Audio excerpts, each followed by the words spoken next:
नमस्कार, मैं हूं विजयश्री और स्वागत है आपका सियासत नगरी में। बिहार विधानसभा चुनाव से पहले देश की सियासत एक बार फिर करवट लेती नजर आ रही है, लेकिन इस बार हलचल बिहार से नहीं बल्कि मुंबई से उठी है।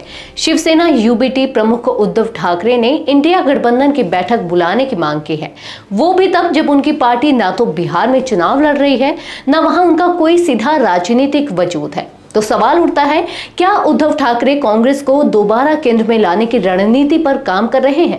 उद्धव ने कहा कि लोकसभा चुनाव के बाद इंडिया गठबंधन की कोई बैठक नहीं हुई, जबकि अब सबसे जरूरी वक्त है कि विपक्ष एक मंच पर आए और अपनी रणनीति साफ करे। उनकी मांग राजनीति को नया मोड़ दे रही है, खासकर जब गठबंधन के भीतर ही नेतृत्व को लेकर असहमति है।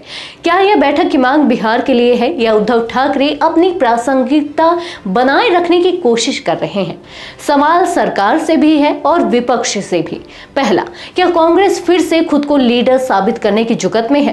क्या उद्धव ठाकरे कांग्रेस की लाइन पर काम कर रहे हैं और विपक्ष को मजबूती देने की बजाय केवल कांग्रेस को फिर से स्थापित करना चाह रहे हैं?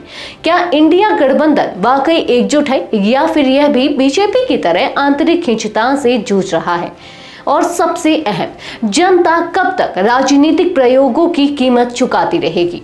बिहार में कांग्रेस के लिए तस्वीर उलझी हुई है। लोकसभा चुनाव में जहां तेजस्वी यादव उम्मीद के मुताबिक प्रदर्शन नहीं कर पाए, वहीं कांग्रेस भी कोई अलग पहचान नहीं बना सकी।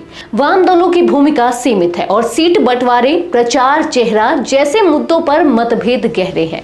इंडिया गठबंधन की बैठक अगर होती है तो यह तय कर पाएगी कि क्या विपक्ष बिहार में कोई ठोस विकल्प बन सकता है या फिर आपसी खींचतान इसका भविष्य तय कर देगी। महाराष्ट्र में सत्ता से बाहर होने के बाद उद्धव अब राष्ट्रीय स्तर पर खुद को स्थापित करना चाहते हैं। इंडिया अलायंस उनके लिए एक मंच है जिससे वो खुद को प्रासंगिक बनाए रख सकें। कांग्रेस और एनसीपी के साथ उनका रिश्ता गहरा है और बार बार उन्होंने कांग्रेस की खुलकर वकालत की है। तो क्या बिहार की राजनीति अब महाराष्ट्र से तय होगी?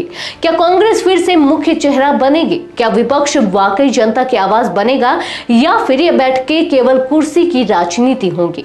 सवाल जनता का है, जवाब सियासत को देना होगा। आज के लिए बस इतना ही।